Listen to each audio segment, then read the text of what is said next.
Russia's advances and Ukraine's struggles. Recent reports confirm that Russian forces are gaining ground on nearly all front lines in Ukraine. Despite fierce resistance, Ukraine finds itself under growing pressure to bolster its defenses.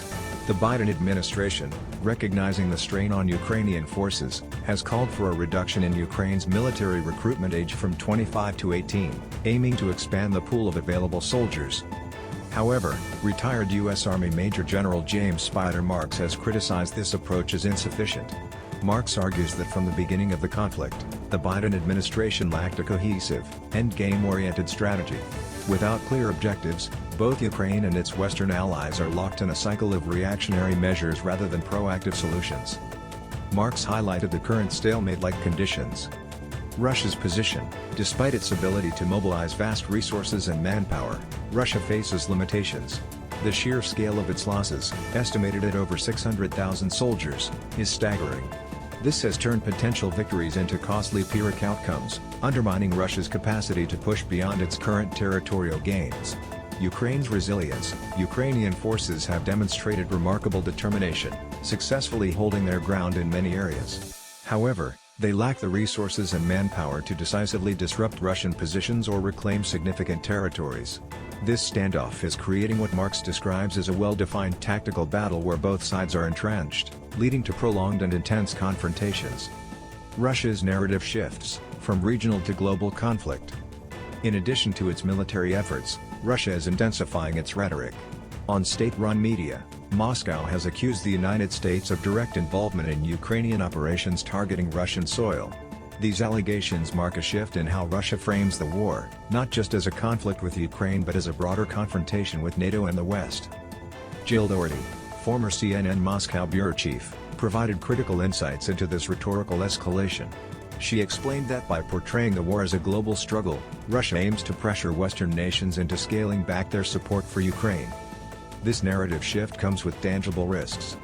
Asymmetric warfare threats: Russia has hinted at retaliatory actions that could extend beyond Ukraine, including sabotage operations in Europe or Asia. Economic and psychological pressure: by framing the conflict as a direct challenge to NATO and the US, Moscow seeks to exploit divisions within Western alliances, potentially eroding public support for continued military aid to Ukraine. Doherty emphasized the delicate balance Western leaders must maintain. While acknowledging the risks of escalation, she warned against allowing Moscow's aggressive rhetoric to paralyze international efforts. The West cannot afford to let fear dictate its response, she noted. Preparing for nuclear escalation. Amid these developments, Russia has reportedly begun mass-producing nuclear shelters, a move that underscores its readiness for worst-case scenarios.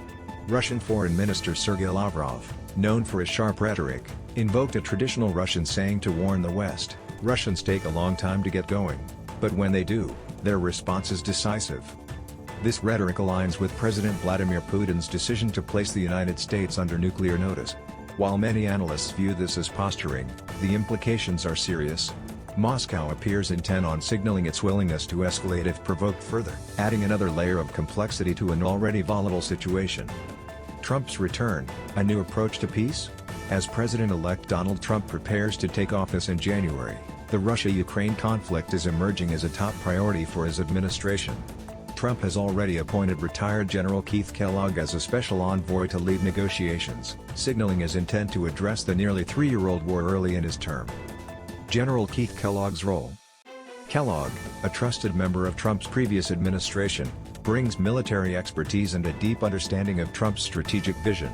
However, his task is formidable, convincing both Ukraine and Russia to agree to terms that could lead to a ceasefire. Strategic proposals under consideration. Conditional military aid: one proposal involves linking future U.S. military support for Ukraine to its willingness to engage in peace talks with Russia.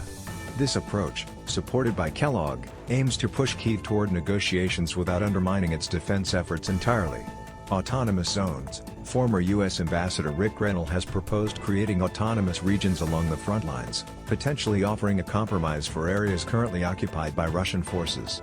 Increased military support: advisor Sebastian Gorka advocates for ramping up U.S. military aid to Ukraine, arguing that a stronger Ukrainian force could force Russia into meaningful negotiations. Trump himself has stated on multiple occasions that he could resolve the conflict in a day. While these remarks have drawn skepticism, they reflect his confidence in his ability to broker a deal. Analysts note, however, that the specifics of Trump's plan remain unclear, and his administration's approach could shift significantly as events unfold. Global implications and what's next. The stakes in this conflict extend far beyond Ukraine and Russia. Experts warn that the war has the potential to trigger broader instability, with serious implications for global security, economics, and alliances. One analyst described the situation as standing on the brink of an abyss. A single miscalculation by any party could spiral into a larger conflict, potentially involving NATO or even escalating to a nuclear confrontation. As the world watches, key questions remain. Will the Trump administration's approach lead to meaningful progress in peace negotiations, or will it exacerbate tensions? How will NATO and the EU respond to Russia's escalating rhetoric and potential asymmetric actions? Can Ukraine maintain its resistance in the face of mounting challenges, including its dwindling resources?